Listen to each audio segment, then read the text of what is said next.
ওপার বাংলায় এই সপ্তাহে মুক্তির অপেক্ষায় আছে ৩ সিনেমা, যেখানে একদিকে আছে দেবীর কাহিনী আর কলকাতা শহরের কাণ্ড, তো অন্যদিকে বাংলাদেশের প্রেক্ষাপট নিয়ে তৈরি গল্প। এবারের পূজায় দর্শকদের মাঝে দেবী হয়ে আসছে দেবী চৌধুরানী, যে ছবিতে দেখা যাবে ওপার বাংলার দুই সুপারস্টার প্রসেনজিৎ ও শ্রাবন্তীকে।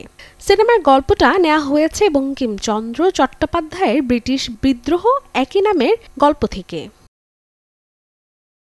শুভ্রজিৎ মিত্র পরিচালনায় চিত্রনাট্যের মারপ্যাচে সাধারণ গৃহবধূ সম্মুখীন হবেন সমাজের নানা নিয়মের বেড়াজালের।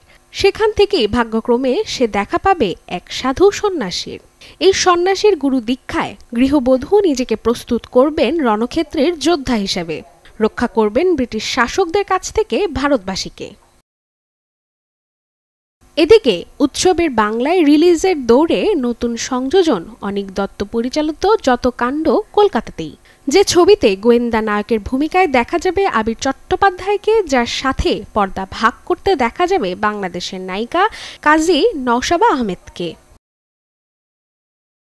শুক্রবার মুক্তির দৌড়ে থাকা আরও একটি cinema hall Nandita শিবপ্রসাদের blockbuster sequel রক্তবীজ ২, যেখানে ঢাকায় জামদানি শাড়ি, মাথায় ঘোমটা আর দৃঢ় দৃষ্টিতে পর্দায় ধরা দিলেন সীমা বিশ্বাস, যে চরিত্রটি বাংলাদেশের সাবেক প্রধানমন্ত্রী শেখ হাসিনার অনুপ্রেরণায় নির্মিত। Desk report, channel 24।